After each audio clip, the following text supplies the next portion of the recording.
President Obama calling for more regulations to help combat climate change, but members of his own party aren't buying it, some of them anyway. We talked to Democratic Senator Joe Manchin of West Virginia earlier this week. Watch. I should not have to be sitting here as a U.S. Senator fighting my own president and fighting my own government. That's ridiculous. I want to work with him. I've reached out. I will continue to reach out, but I need a partner here. I don't need an adversary. I need a partner and an advocate. So where is his partner? Joining us now is Republican Congresswoman Shelley Capito of West Virginia and Democratic Congresswoman Debbie Wasserman Schultz of Florida. Thank you, Congresswoman, very much for joining us. Thank you.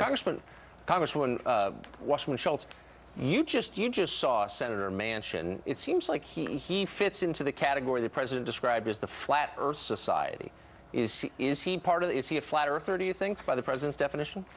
No, and I think that Senator Manchin perhaps just hasn't had enough opportunity to talk to President Obama and the senior members of the administration about the importance of focusing on his all-of-the-above energy strategy. I mean, we certainly need to recognize that we have fossil fuels. We need to make sure that we are striking the right balance between the fossil fuels that we have, making sure that they aren't adding to our carbon footprint, making sure that they're not continuing to harm sea level rise. I mean, Tucker, we've had 9 inches of sea level rise since the 1920s. I mean, what that means is that communities like mine in South Florida and coastal communities all across the country are facing dangerous sea level rise, which ultimately will cause homes to be underwater in just a few short years. And so we've got to strike a balance between investing in renewable alternative energy as well as our fossil fuels. So Congresswoman Capito, what kind of effect on your state, on West Virginia, would this plan have if enacted? This plan would deal an unrecoverable blow to the state of West Virginia. The president's picking winners and losers here, and I've implored the administration to look at what the intent of his administration is on the jobs and the economy of the region. I mean, West Virginia would lose significantly here, and he says all of the above, but then he goes out on Tuesday and puts forth a policy that basically disenfranchises my entire state. And I'm very concerned about this, and I think that we're going to fight to keep these West Virginia jobs, keep the economy of West Virginia, not even to mention the rise in electric and power prices for our most vulnerable populations, our elderly and others who are going to bear the brunt of this expensive and really wrong-headed policy. So, Congresswoman Wasserman Schultz, there's no scientific consensus on the fact that the president's plan would halt global warming. Why is that? No, there isn't. There's no consensus on that. So why is the president pretending otherwise? What the president is doing is saying, one, that we need to recognize that fossil fuels are a finite source. And, Shelley Capito and I have an incredibly special relationship at the risk of harming her politically by saying that. And I have tremendous respect for her. We work together on lots of issues. But, we have to recognize there are, we've heard for years the coal community representatives talk about the importance of clean coal technology and that is possible and that we need to make those investments.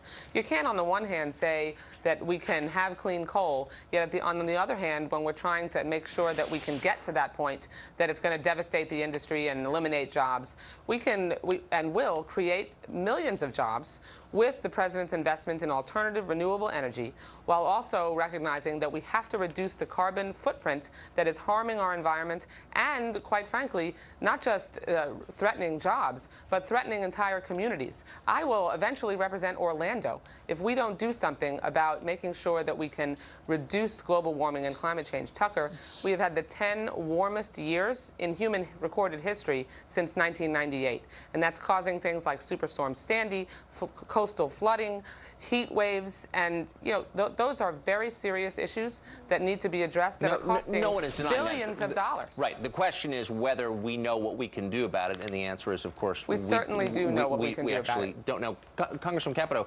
most coal in the world is burned in the developing world by China and India. Is it sort of unilateral disarmament to end it here and allow it there?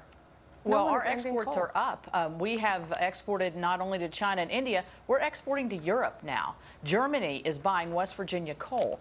I mean, I think the problem here is coal provides over 30% of the base energy load in this country.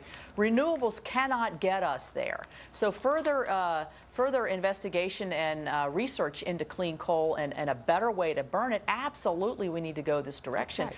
But I would invite my friend Debbie to come to West Virginia and have her learn about the economic effects of this policy to communities all across the state of West Virginia. Well, this is not just a, you know, we're going to harm a few people. This is an entire region of our country. We have 94% of power generation in our state is through coal. So we might as well turn the lights out. As vehemently as you disagree on this subject, you are united in softball. Tell us about your efforts to increase breast cancer awareness through softball.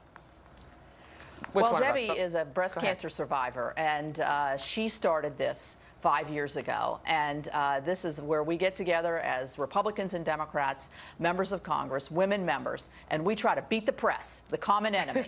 And so I'll let Debbie talk about her dedication. That was me at third base right there, and Debbie plays second. Right. We had a great game on Wednesday night. Shelley is my co-captain. We call her Rocket Arm because she's a phenomenal athlete and also an incredible teammate.